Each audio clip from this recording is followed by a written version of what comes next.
Hello, hello, hello. Today is Fun Day Monday, and I'm back again. These Mondays keep coming around like, whoa, it's Monday again. Pardon my voice. I've not been feeling well this week. I don't know what happened from Monday to Monday, right? But anyway, um, I'm feeling better, but it's just not my voice now.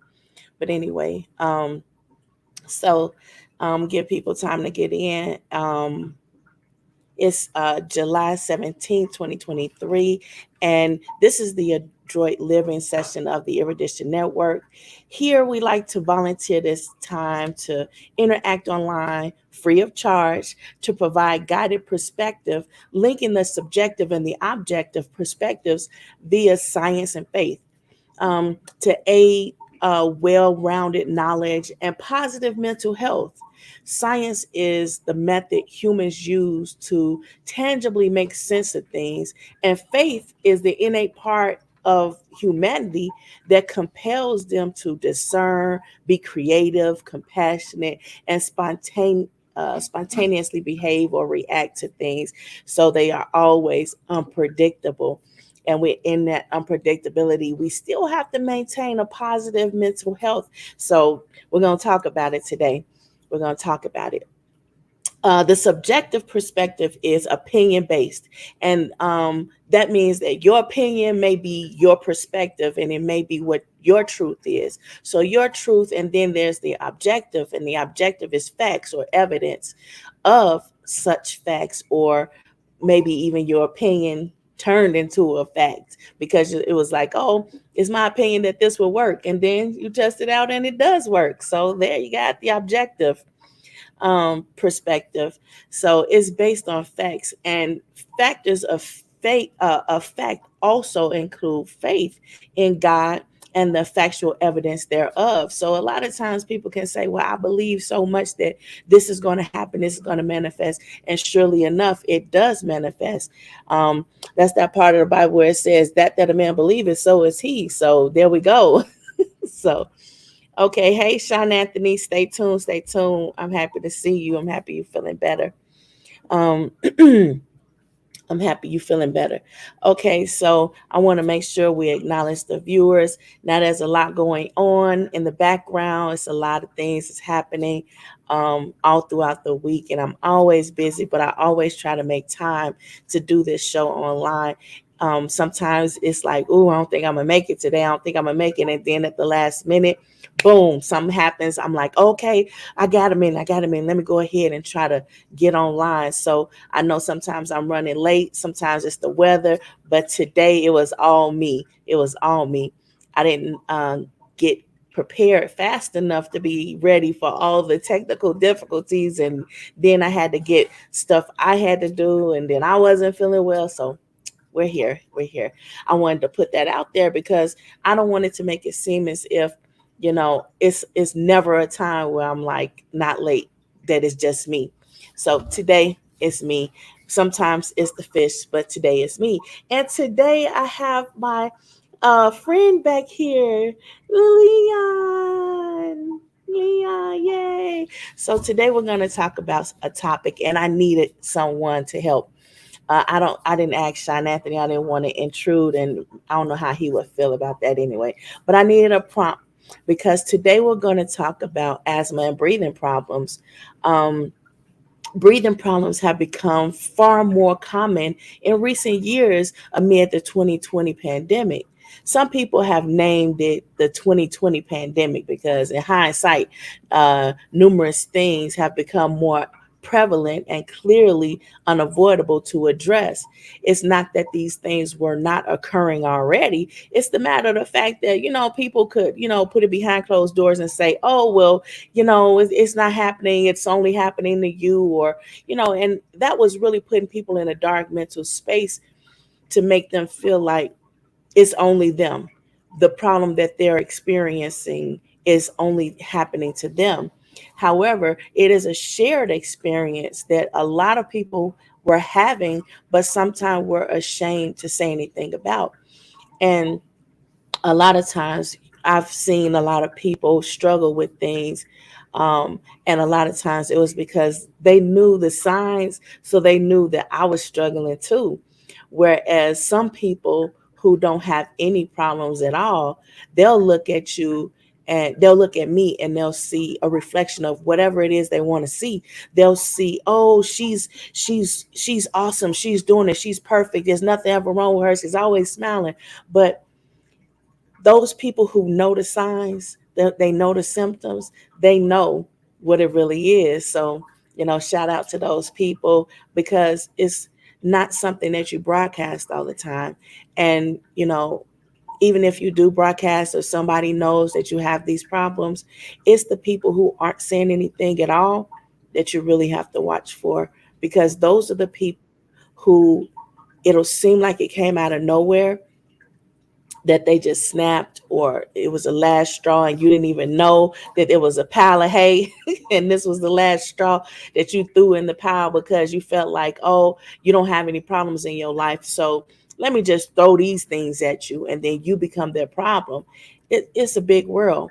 Everybody has problems, whether you can see it or count them or not. They have problems. You shouldn't contribute to it, regardless of if you think they living their best life and soaring. Don't be a hater, because you don't know. They may be smiling like I do. I'm smiling because I'm taking another breath. You know, I grew up with asthma, and I was the only one who had asthma out of everybody. Nobody on my father's side or my mother's side had asthma. So I was always the kid that was different. It was a struggle. It was a struggle. And mostly it was a struggle because nobody knew anything about asthma. They didn't know like what to do about it. What is it? You could breathe. You look fine. All the color is in your face. You okay? Plus, I was high yellow, and everybody was like, "Well, you're already yellow, but you ain't turned blue, so you must be fine. You must be able to breathe." People didn't quite understand what it was to struggle to breathe, and when it becomes your norm, when it becomes your everyday, it's like you don't even know what it's like to struggle to breathe, because this is your norm. This is just what it is. So you struggling to breathe all the time, and it's like you don't know any different. You don't know anything different, and nobody understanding what you're going through. So it's no need to talk about it. But now, since the pandemic, it's a lot of people's problem, and a lot of people don't really know what to do about it, and a lot of people don't really like to admit what's going on, because everybody just wants to get back to normal. Like, I remember when when with my last baby, but with every child, I didn't want to complain, but with every child, like the third month into the gestation period, I couldn't walk. Now, I didn't know if it was because I was barely 100 pounds and trying to carry a big old baby, this big old watermelon in my belly, or what it was. But the third month of gestation, I couldn't walk, but I still wanted to act normal. I still wanted things to be normal. And then, when I ended up in a wheelchair, I didn't want to be in that wheelchair. I kept denying the wheelchair, even though I couldn't move my legs, and I had to use my hands to pick my leg up to put it wherever it needed to go. And when suddenly, our life takes a turn, we don't want to acknowledge it, but at the same time, it's a reality. It's not subjective, it's objective. It is evident that you cannot do what it was that you were normally doing, and there's no denying it. And this pandemic has put us all in a place where we are all relating to that, because it's hard for us to go back to being the norm when we know everything is very much not the norm. It is not normal for us to constantly, struggle the way we do. Well, not on average, I'll say that. But some people like me, I've been struggling every day, and I can smile because every breath is a blessing. So I look at it like that, as you may be throwing challenges at me and I'm catching the hell left and right, but I'm still smiling, because you don't understand, the struggle was before you, the struggle was during you, and the struggle going to continue after you, because I'm going to continue to struggle to breathe. So It is what it is. As long as God keep blessing me, and that's evident in my life that I'm able to breathe, and with every breath I take, I'm like, man, God is real. And that's one of the things that we're seeing a lot more since the pandemic and all these breathing problems. It's a lot of the people who were struggling with things that people could not readily see, like dyslexia, like other mental things that's going on with the human brain, that's interacting with or conflicting with the perspective of the person, but putting on a normal facade. Normal, meaning, oh, there's nothing really wrong with you, you okay, brush it off, when you're not okay, and you really can't just brush it off. This is just something that you're living with as the norm. A lot of people want to understand how to make things a little bit more normal. Like, what is it that you can do to make it just a little bit more um, appear more average, so that you can just forget for a little while that this is a struggle, that this is a problem. And there's ways to do that. Now, I've been living a long time, and that asthma thing is crazy, and I hated to. I didn't really. I wanted to have kids, but didn't want to have kids because I didn't want nobody else to struggle with that. That's something that you can't figure if you could pass this down to your kid, or if you can avoid passing it down to your kid. And then when your kids get sick, you're up all night because that this breathing problem doesn't stop just because you're sleeping. This breathing problem doesn't stop just because you took a nap. This breathing problem isn't going to, stop because mommy can't keep an eye on me all night. It's not going to stop just because, you saying your prayers, now lay me down to sleep. I pray the Lord my soul to keep, if I die before I wake. So it's like these problems are happening, and you have to, continue to live your life as if nothing's going on, you know. What is this? Let's read the comments. Everyone, Tina is on live. Okay, thank you. Thank you. So I want you to see that, what is this? I don't know what these comments. Okay. I don't know what that means. But anyway, so I have some things I'm going to show you that may help you because it's been helpful to me. It was difficult to have these problems when nobody understands them, and when people are learning and growing, and they're learning, and the mistakes that they have because they're in the learning mode, the learning phase, is like that's life and death. Literally, your hands, stay, could die. So that's a reality that, man, I know a lot of people with this pandemic are, it's really hitting home. Like, even though you may have had uh, COVID-19 and you got over it, you may have long-term COVID, and you may not know how to deal with that. You may think life is over because you have to live with that. And now you have long lasting breathing problems. And you're like, what do I do now? Is my life over? What can I do? You could still live a really good life. I was on track and field, and I was awesome at it. That wasn't my opinion. That was what I was told. Okay. So I'm just saying you could still live with it, and you just got to keep on praying and pressing. Okay, I'll show you a device that you may find helpful, or at the very least interesting. So stay tuned. Stay tuned. I'm not sponsored by anyone. I'm sharing my experiences and sharing what I've researched. You can feel free to interact via the comments on YouTube, like, share, and subscribe. But due to events of the past week, I'm going to talk about asthma and breathing problems, and I'm going to show you exactly what I mean. um, you don't know what you don't know. So I'm going to show you some stuff. A lot of people I've seen are struggling with this. So I thought that this might be a good time to talk about it, especially with the ozone layer depleting the way it is, especially when we're having problems with the weather, and the weather is problematic constantly. It's constantly changing. And then we have, okay, Hey Kendra, thank you for coming. Stay tuned, stay tuned. I don't know what's going on with the comments, but I see that there were erudition posting that. If you cannot, if I can't see your comments from social media, please go to YouTube and you can type Adroit Living, or you can try to type in Erudition Network. Erudition is spelled Erudition, or Adroit Living, right there on the screen, Adroit Living, Tina Phillips.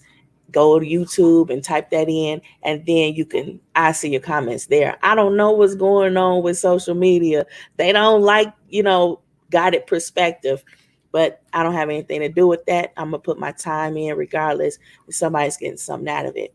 So, anyway, um, back to the topic.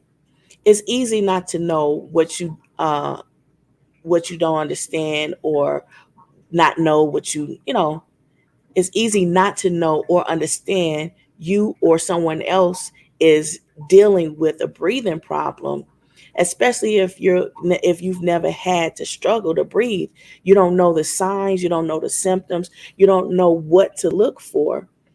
What is this saying? We see comments that generate from Facebook Erudition Network page. Okay, if you're on Facebook, go to the Erudition Network page on Facebook and comment from there. That way, you don't have to log into YouTube. You can still be on Facebook or Twitter or whatever, wherever you see Erudition Network. So just go to that site and go click on that page and comment on that page. But anyway, back to the topic. I know people struggling with it, but at least you can see. At least you can see. If you want to ask some questions or interact, definitely hit those pages up or go on YouTube and comment from there and interact. But sometimes it's like you have to be a part of the club. Some of these clubs you don't want to even belong to or be associated with, but you have to belong to the club in order to see the signs. And um, a lot of times people, they say, well, everything's so perfect for you, so perfect. And then when they find out, you have no idea. I appreciate that. I appreciate your perspective, and that's great. That's wonderful. But even in talking to you, I'm struggling to breathe, and I'd rather just be quiet. When my husband was like, he wanted me to take the time out and do this show and then talk for an hour. I was like, when have you ever seen me talk for an hour straight? I'm struggling to breathe. I can't breathe. Do you understand the words that's coming out my mouth? No, you don't, because you don't you don't have an understanding, because I don't complain. I don't mention it often. You don't see me every few minutes, like on the Goonies, the movie The Goonies, puffing on an inhaler. I'm praying my way through it. I'm praying my way through it, and I take medicine as I need, as if when I really can't avoid it. But yeah, it's difficult, and the medicines that they give you, the steroids or whatever that they give you to drink, oh my God, it's terrible. It tastes terrible, but it's evolved over the years and it's gotten better. So that's positive. So anyway, a lot of people, they use the little rescue inhaler where you see them puffing on their little puffer, but some people, they have to use what's called a liquid medicine, a nebulizer machine, and that nebulizer machine can be bulky. It needs a plug, and when you have kids that don't want anyone else to know, it's hard to keep the noise level down so that nobody else knows that, yeah, you're taking medicine again. I remember when my kids were in brick and mortar school, and they would have breathing problems, and we would have to come up there. And there was a nurse that was there, and she claimed that she used to work at National Jewish Hospital, which is a hospital that specializes in breathing problems. And my husband saw her at one point over medicate a child. Now, it's hard. You have one person that's qualified to meet the needs of children who have breathing problems, and that person is overwhelmed. So, a lot of times, regardless of your child being young, you have to teach them how to um, administer their own medicine, and that can be extremely tricky. So I want to show you something today. Um, this is something that I got off Amazon. I keep saying Amazon like I'm sponsored by them, but I'm not. But this little machine, I bought it. It came in this little bag, and it was advertised as a mist machine. Now there's a lever here on the back. You just push it, and it ejects this thing out. And there's probes here, and there's probes there, and these probes connect. That's all the tools, and you could just pop it right back on, and it clicks. Pop it right back on, and that's all the pieces that there is. There's no big puzzle to put together. You take this piece off the cover here. It's a little rubber cover. It's not that difficult to take off, but fat fingers do what they do. So anyway, this thing here, and um, so that's covered. So here is where you would put either this mask, which is a big mask for an adult, or you could put this mask, which is a smaller mask for a child, put that on there, or you could put this mouthpiece on there, um, like that. Now, it's a button that you push here. Now, I have batteries in it, and that's what's awesome about this thing. It's battery operated. I'm not advertising Duracell, but I will sponsor if you say something, Duracell. But it's battery operated.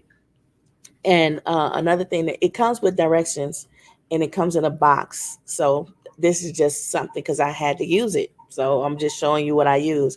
And it came with this USB cord. So you don't have to just rely on batteries. You can also use this USB cord, and it plugs in there. Now, the best thing about this is pull that off there, put that, and I'm going to use water for just to show here. Okay, so you close this little door, put that lever down, and now I'm going to use Leon here to show you. Now, Leon can take this medicine this way, or because Leon is little, I'm going to use this little thing here. Now, I'm going to push this button. It's very easy to push, and see that? That's how that works. And then you just hold that on your baby's face or your face, and until the medicine is gone. Now, one of the good things is this medicine, it won't, even though this is water, it's not medicine, this medicine won't come out. It won't leak. So that's awesome because, kids, I don't know if you have kids, they got to keep up with such, important items, but my kids, they always losing something. If it's not the mouthpiece, you know, if it's not the mask, it's always something. It's like, man, do you understand how serious this is? And when they're sitting there and they can't breathe, you don't have time to scold your kids. You don't have time to scream and holler, where's this part or where's that? You need to hurry up. So this little thing here comes in handy. Now, I don't know if you have like batteries just handy or whatever, or you have the USB cord here. All of this stuff goes right into that little pouch. And because it goes into that little pouch, it's really easy to keep up with. So that's a lot of water. But this is how it works. And this mist is shooting out the medicine normally when it's the medicine, and it looks like this when you use this thing. It looks just like when the EMTs come and help you out, or when you're in the hospital and they come and help you out. And again, the water or the medicine is not leaking, whereas the other machine, it does. It's a bit of problem. Um, and you can see the light is on. It has a battery side and then a light side where it can show you that the batteries are low or whatever. This is like something that I would strongly recommend. I hate it when people put these kinds of life-saving devices on sale for like so much money, and it's like, who can afford that? This is a life-saving product, why are you overpricing it? This item was found on Amazon for $24. $24. Now, that was during the Amazon Prime sale. I would recommend that you, when you see it for $25 or $24, that you get it for that price. This is a really awesome thing. It is a portable nebulizer machine, or portable mister. Portable mister. I strongly recommend getting it because it it was really helpful when my son had his medical emergency and we couldn't find all the parts. Um, and it's like, now I'm praying, like, God, help me find this part. What are these kids doing with this stuff? This ain't toys. They playing with this stuff, and this is saving their life. And that's because kids don't really understand. And even as adults, when suddenly your life changes and now you have a breathing problem, it's like it takes time for you to really grasp the concept that this tool is going to save your life. Even though you want things to be normal again, it's like, I need to do something um, that can that I can have peace, mental peace with it all. And my it's all these dark thoughts come to mind because you used to be able to breathe. That's one thing, if nothing else, you never had the problem with. But now the pandemic occurred, and now you have breathing problems, and just like they give you this big old machine, and you're like, well, what do I do with this big old gigantic machine? I can't always find an outlet to plug it in, and it makes all this noise. And it's always something going on when you really want to be as close to normal as possible. This little thing is so tiny. It's so tiny. You could fit this in your pocket and put all the pieces, just put it right into your pocket like you would one of those inhalers. And you could put the little liquid medicine that comes, that you have to purchase. You got to get a prescription for that. But you could put that right in your pocket, or in your book, your backpack, or in your purse.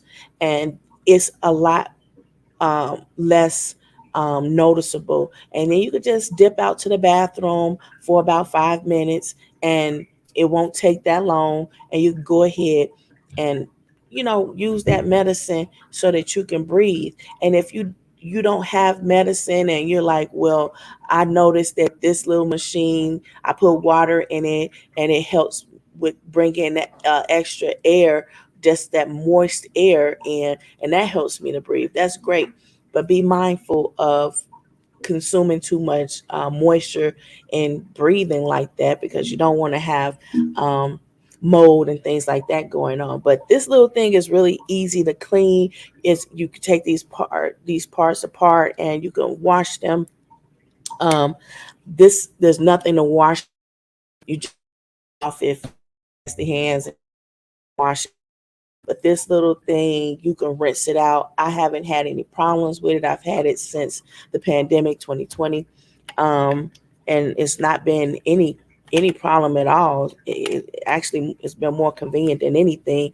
And I feel like if all the kids had one, that'd be freaking awesome and a time saver. Just where is it? And it lasts longer than the little rescue puff inhaler. I don't know what about it that makes it last longer than the rescue puff inhaler, but you take that little nebulizer, and it lasts way longer for some reason. And you can do more with regular movements without having to worry about continuing to take it. So then you can wait at least 2 hours before you may need the medication again. And you can help your lungs to expand, because now you're not always rushing to take it, or reluctant to do the movements that you used to do before you had long COVID, or before you had breathing problems, or you have asthma, but you can still function more normally without having to take your inhalers. So this device I would highly recommend if you're on an inhaler of any sort. But it's easy not to know what you don't understand, or what someone else is dealing with when it comes down to breathing problems, especially if you've never had a breathing problem. It's also difficult to find accurate information about symptoms, conditions, effects, whatever, when researchers and scientists are still discovering new information and treatments and mutations of diseases and factors that contribute or cause breathing difficulties or breakthroughs, even. So, feel free to share your thoughts and experiences on this topic. Just remember, people are always learning and growing as we all move towards a better understanding. So let's talk about a few factors like uncomfortable, unfamiliar, tiredness, stressful, and stressors. Okay, some people they say, well, you can't do that all your life. You can't be around your kids 24/7. You a girl, your kids are a boy. You a man, your kids are girls. You can't do. Stop letting people tell you what you can't do, because you don't even know what you can't do until you try it. Just because they may have tried it and it failed or didn't work for them, don't let people keep telling you what you can't do. And just because you have a breathing problem doesn't mean that you cannot get live through the breathing problem. You never know. Sometimes it happens that I can function just as normal as anyone else without ever having any medicine. I can go years without having any medicine. Um, and then one day out of the blue, oh, remember you got asthma, because now you're struggling to breathe, and it's like, man, somebody take me to the ER. And it's been years since you took medicine, and the doctors are all looking at me like, you got asthma, and when was the last time you had any medication, or when was this? And I say, I don't know, it's been years. And then they look at the medical record and they're like, man, it's been years, you've been neglectful, and you've this and that and the third. But it's those same doctors that look at me and say, um, what do you mean you can't walk? You walking, you look, you well, kind of walking. And then they take the x-ray and they see, oh, you can't walk. And then it's like, when I say, that part of the Bible when it says that a man believeth, so is he, it works mentally first, then it manifests itself physically. That's why I say mental health is physical wealth, because it does manifest itself physically in a way that's tangible, that you can touch it. Because those same doctors that say you got to take your medicine so that you can breathe, yeah, but you didn't mention that part of the matter, that if I keep praying, or if I constantly pray and stay prayed up and take my medicine, I might heal from this thing. I might be able to go a couple of weeks, a couple of days, a couple of minutes, or years even, without having to be burdened with the idea that I have to stay close to my medicine. While the medicine is always on me and on my person and near, it's like, okay, I haven't had to use it. So that's great. It's like you couldn't walk, but you could walk. And then when they showed you the x-ray and confirmed what you said is actually true, you can't walk, now you're in a wheelchair and everybody's looking like, man, woe is you. But you keep your mind focused and you keep praying, and you can do this, and you start to have that positive mental perspective, and then that starts to come out of you in other ways, that you're like, man, now I'm doing things that the doctors didn't think I could. Now they want to research me and say, well, how did you do this, or why is this so? And that's when studies started to show, um you know scientists started to go into hospitals and look at how sick people, and compare them, how sick people who had medical problems and they were prayerful, and the same medical condition was for a different type of patient who did not pray. And now they're starting to see there's something there. And once they can put their hand on it, where it's more objective than subjective, when it's more evidence and factual based, because they can see it more tangibly and more clearly, then they're going to have to start saying that that's not subjective, that's objective, it is factual. So it's been written for centuries before we were ever born or ever thought of, and it's going to remain the same. but it's a matter of if we know it, because you can't receive things fully that you don't know. And it doesn't just, the knowledge doesn't just come in osmosis, just out of the air, like you breathing in the air and getting oxygen. No, you have to, there's an action that's happening. And the more you struggle to breathe, the more you're gonna find out it's a lot of effort being put into this. So let's talk about uncomfortable. It is uncomfortable, especially when you didn't have the breathing problem before, and now suddenly out of the blue you have it. Even asthmatics, it can seem as if it was sudden, even though it was gradual, and it just got to the point where it was unavoidable, and now they have to take their medicine.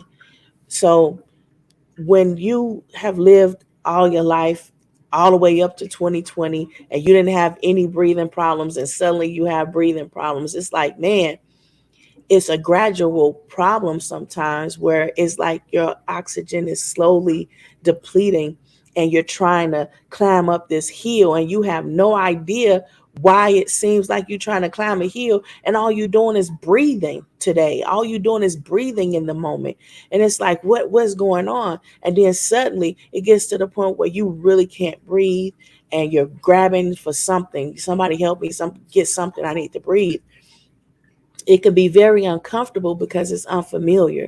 It's unfamiliar, and it's not something you want to get accustomed to anyway. So it's like, man, what do I do? And then it's not something that you want to broadcast, because other people may not have that problem, and they may look at you like, man, what do you mean you can't breathe? You look like you're breathing to me. I'm not going to get into the knee on the neck and saying I can't breathe and you can breathe if you can say you can't breathe. I'm not going to get into that. But it's the matter of the fact that a lot of us were already struggling to breathe, and a lot of people died from asthma because they did not know about the signs and the symptoms. They did not know, just like a lot of people died from diabetes before they knew they had diabetes. Now, I did a show on that. So if you missed it, go back and watch that. A lot of times people have ailments that they don't know they have. They can be dyslexic and not know they're dyslexic. Dyslexia is when you see things backwards sometimes. Sometimes you'll read a word and two letters are switch and turn around on you, and you didn't realize that those two letters jumped around on you. You may have other problems that's not as common as stuff like dyslexia. A lot of people know about dyslexia. A lot of people know about asthma. A lot of people know about breathing problems. And now people are coming to know more about PTSD. You may have PTSD and don't even know you have PTSD because you didn't get diagnosed, but you still suffer from the symptoms and the problems. And you should go and get yourself checked so you can get properly diagnosed, so you can get the proper help. Because just because you have these labels doesn't mean that you can't live through it. It doesn't mean that you can't live strong. It doesn't mean that, you're not normal. It's just a new norm, and you can wow them. You can wow them and still, have these problems and still live, a fantastic life, even though you have these issues going on that everybody can see or everybody knows or whatever. You could still be okay. So don't think that just because you're struggling with something or you having a problem with something, that suddenly now your life is over, or you're in such a dark mental state that you can't get past it. You can get past it because there's plenty of people who are doing it, um, and who did it before you ever realized that you had a problem. So don't be uncomfortable. Or if you are uncomfortable, just keep pushing through So what, you uncomfortable? So what is unfamiliar?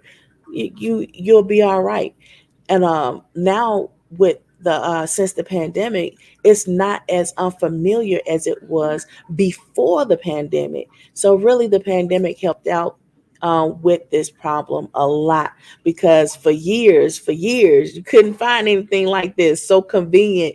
Where it's like, oh man, that's so convenient. And then when you could find it, it was really, more of a problem than not. And it was bulky still, and it was still inconvenient.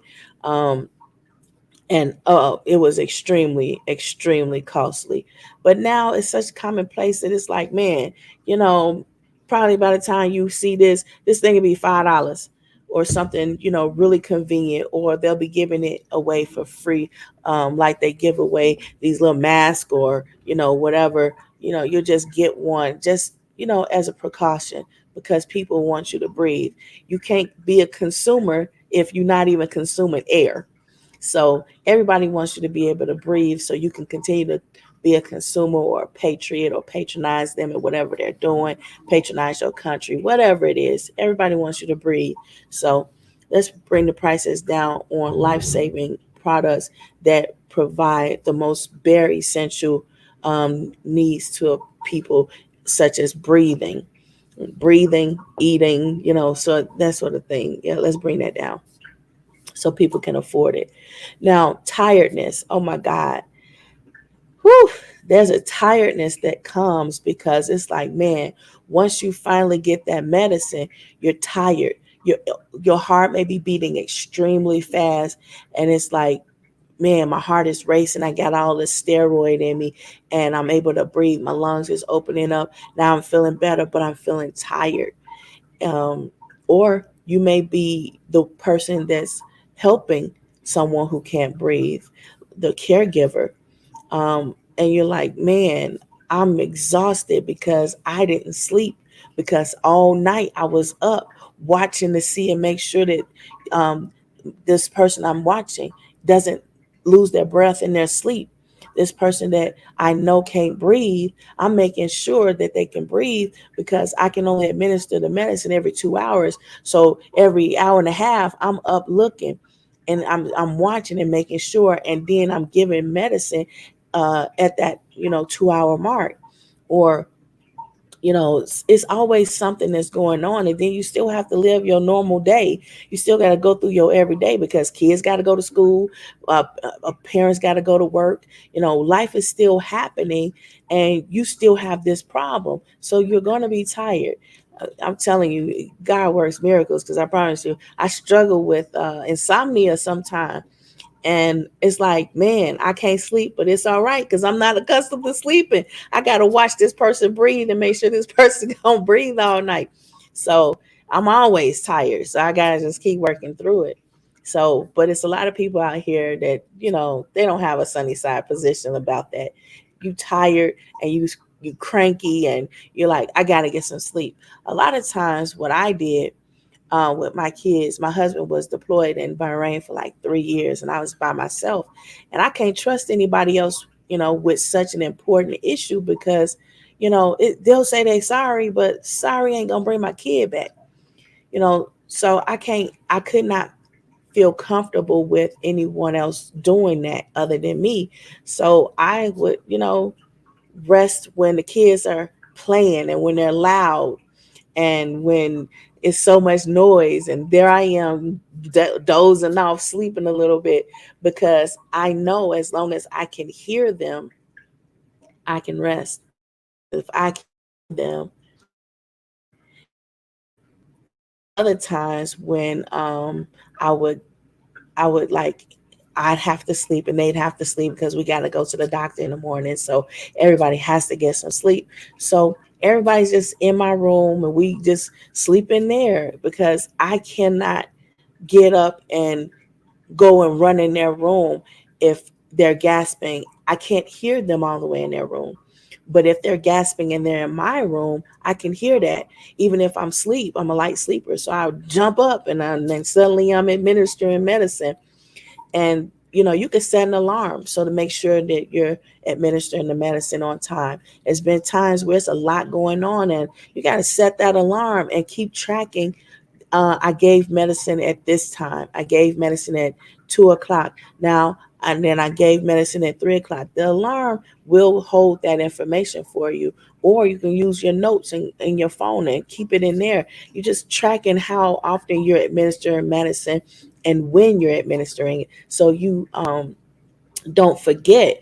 Now, I'm not saying that you have to be that consistent with giving medicine, administering medicine, because a lot of times, like if the kid is okay, and it's 2 hours, 4 hours have passed, you've already got medicine at least twice, I'll wait and I'll see what it's like. I know the signs, I know the symptoms, I know what I'm listening for. So I'm listening to make sure that their breathing and their airways are not blocked, so I can rest and say, okay, you don't need the medicine, so we'll go ahead. And a lot of times the kid don't want to take the medicine anyway. It's not that you can't taste this. It has no flavor. It's just a mist. But it's the matter of fact that the child has to sit still, and it's taking time away. And then, you if the kid is playing with their friends, it's like the kids are like, man, why your mom keep calling you? And you don't want to explain to them why your mom keep calling you to come here every few minutes.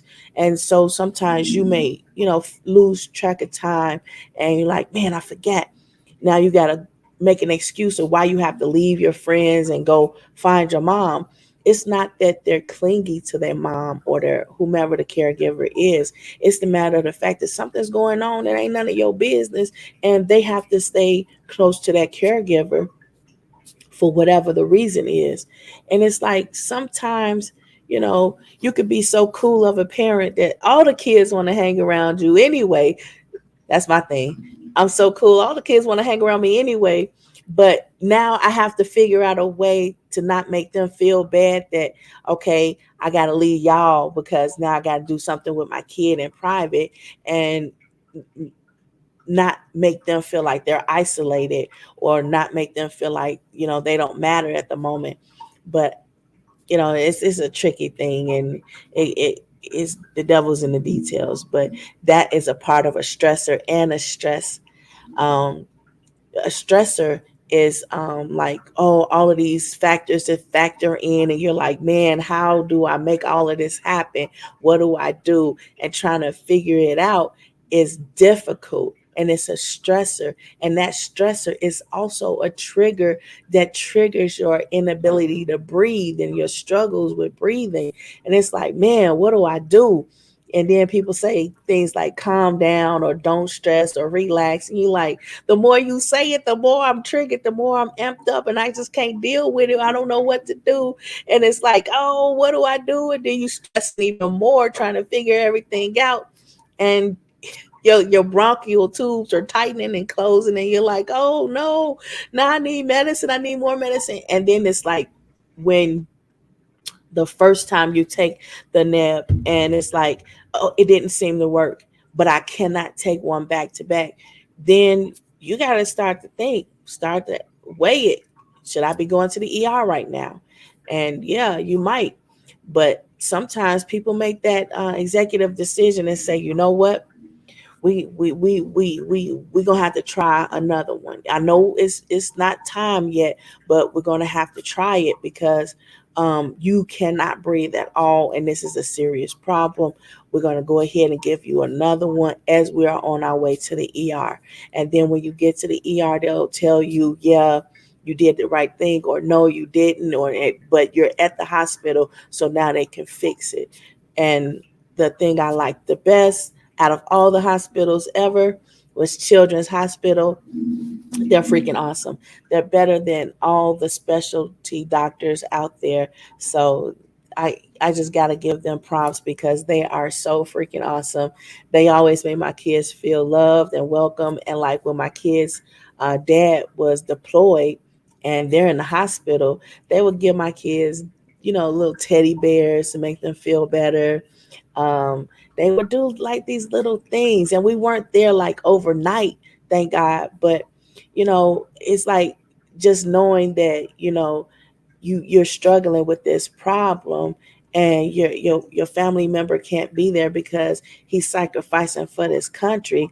And it's like, man, having some stranger to show you that kind of love was like inspiring, and it made the kids feel better about their problems because it's like they understood that no kid wants to have this problem, no kid wants to struggle with this, let alone the parents that's going through it. So it was really helpful. And then they would give the kids little jello cups and juice boxes and stuff.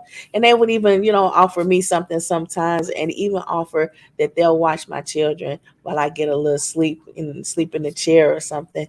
And, it's those little moments that have now become more, you know, a frequent situation now, because a lot of people have long COVID. A lot of people have long term COVID, and more people can't breathe.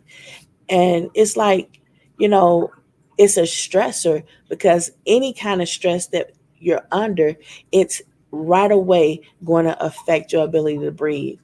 And you, when you're struggling to breathe, everything else is out the window. You can't think about anything else. You can't focus on anything else. You can't see anything. The only thing you're thinking about is your next breath.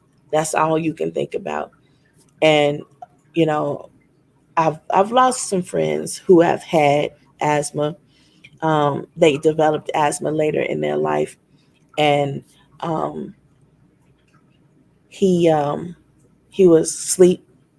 He must have woke up and couldn't breathe, and he may not have known where his inhaler was. And even though he was an adult, he lived with his mom and his dad.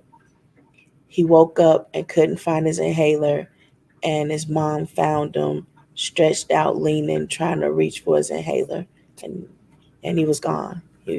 But his body was left in that position.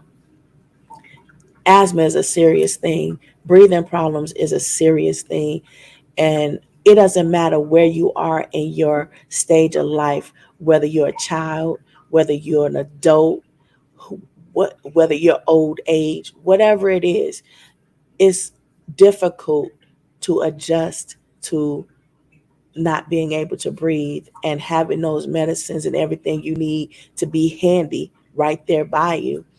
So I would strongly suggest this little tool here, and get a little neb. Make sure the doctors, prescribe you some nebs, and have this tool handy, so that, when those moments come and you can't find those devices, this little $25 device can save a life, and it's convenient. I would I would I like to try a little story about my childhood. For example, my mom and my dad had already divorced. They split up, and my dad had to come and get me every time I would have an asthma attack, and I couldn't um, breathe or whatever. That was long before they had rescue inhalers. I'm dating myself now. Okay, so anyway, my dad had to come and get me and take us to the hospital, but they couldn't understand that I couldn't breathe, you know, and it's like, with them both going back and forth. Why she can't breathe? She looked like she could breathe, and now they holding my hand, and I'm and trying to get me to walk, but I can't breathe. I can't walk either because I can't breathe. And it's like, as that breath is, I'm trying to struggle to breathe, or trying to get some help. It's like you don't have words, you don't have conversation, and you don't have breath. It's difficult to explain. You just don't have breath, and it's like, um, how can a child tell a parent, especially when the child, especially back then, you can't tell a parent nothing. The parents just know everything. They don't, you can't say anything. So it was difficult to be the only child out of everybody on both sides of the family, and all the kids that were ever born. You're the only one that got a breathing problem. So it was really difficult to explain, and it's, it remains a little difficult to explain now, because you having these breathing problems, and like everybody else not having them, and now you and your kids have them, and it's like, still nobody understands. But now, COVID, a lot of people have other problems where it's like, okay, I can understand better that there's something going on in your life that's difficult for you, and it's causing um time, it's causing tiredness, it's causing stress, it's causing, all of these other things that I couldn't understand before I had similar or the same issue, either with breathing problems, or now with your stomach, or headaches, or whatever long COVID left you with. it's more of a commonplace that a lot of people are more understanding because a lot more people now have problems that they have to live through and still have their normal day. But I'm just saying, perhaps I should have invited my parents on to give a holistic perspective on that. But I did my best. You know, parents, they don't have a rule book. And if scientists who are supposed to know all of this stuff, if they don't even know the answers, because they're still studying, they're still researching, they're still trying to find out, if the God factor helps people with their medical problems or mental problems or whatever problems that they're having physically or mentally, is that even a factor? Is that a part of a whole a medicine that you can administer it, or how is that going to interact with the medicine or whatever? If they're still learning, then you can't fault your parents or normal people for still learning and not knowing, especially if they make an innocent mistake. You just got to make sure that you're ready to be at that ER and not too far from it. Once that problem happens, make sure everybody's ready to go, and make sure you're not too far from the ER. So if you do end up having to go because suddenly somebody couldn't breathe, don't rely completely on these tools. Rely completely on being able to get to a ER, a hospital, or urgent care, so that you can get the proper care from somebody who is hired or schooled to do it. But before you get there, if something's, and definitely talk it over with your doctor and show them these devices and see. You could put them on, put them on the show and say, hey, look at this. Is she right about this? Is this something I can do? Would this help me? What's up with this thing? Have you ever heard of this thing? Talk to your doctors. They're human. They may not even know that this is out there or even an option for you, and they'll say, yeah, let me see that, let me try it out. Yep, looks like it's good. Yeah, you can do that. In the event that you have an emergency, or you don't know where your rescue inhaler is, or you're out and about at the gym. Everybody wants to go to the gym. You're on track and field, you're out the baseball field, you're at the basketball game, you're at the family reunion, you're at the carnival. These are places that we like to frequent, and we can't take that big old nebulizer machine. Even though I had found a plug to plug into the lighter inside of the car, inside my truck is like a plug, a whole plug, and you can plug that right up into the lighter in your car, and it works. And you could plug your nebulizer machine up to that, and everything could be all right. I had to do that one time. I went to Chicago, and my baby couldn't breathe, and he got better. And then we went to the family reunion, and while he was there, he had an episode. He had a medical emergency, and I had to go and carry him and run to the car. And we're all in the car plugging the nebulizer machine up to the cigarette lighter of the truck, and it worked.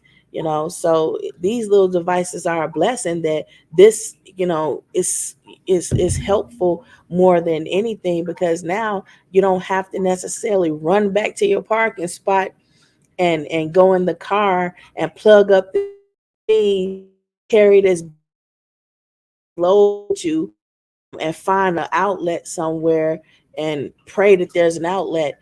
Because now this little device here with its little batteries and its USB port, you don't have to worry about that anymore.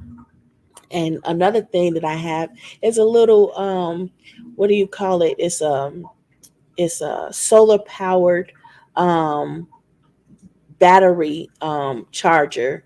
It's like a little compact battery, and it uses solar energy to power the battery. And guess what you can do? You could plug this in, um, and you could attach it to this. You can attach it to your cell phone, your tablet, or whatever. That little battery and these little devices like this.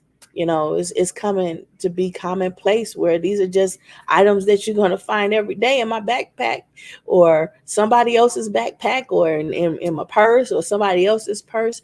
Because even when I'm out and about and I'll hear somebody like a stranger, I'll be like, oh, something's wrong, that person can't breathe. And I'll let them know, hey, you all right? That person can't breathe, especially if it's a child. I'll say that child's having a problem breathing. uh do you have an inhaler? And I'll help them out. Like, look, yeah, because you can always wash those devices off. Now, I'm not gonna say I do that all the time now, because yeah, now as people get, you know, that COVID situation, I'm not too quick to be that helpful anymore. But I will say, hey, that person is struggling to breathe, because I am familiar with the signs and symptoms. So I'm always trying to help somebody else to, you know, when I see signs. And it's not just signs and symptoms of asthma, but it's signs and symptoms of other things that people don't like to say anything about, but they struggle with. And you get that kind of wink and a nod, and like, okay, I see you. And then you kind of whisper, because sometimes everybody doesn't want anybody else to know what's going on. And so I'll whisper and say, and then that person will say, yeah, okay. And everything's good. And everybody gets to keep their business. So um, there's a good deal of, knowing and not saying anything that's happening a lot, especially with the COVID. So if you're one of those people who are struggling to breathe or you have asthma, then I hope this show was helpful for you. And if you don't know, now you know. So definitely rewatch this and share it. Go look for that device, portable nebulizer, portable mister, and see if it's helpful for you. And remember, $24. And if it's more than that, write the manufacturer and say, hey, could you bring the price down? Could you give me a coupon so I can purchase it? Don't be afraid to do that. Ask them and see what they say. Now, that's my show for today. Remember, mental health is physical wealth.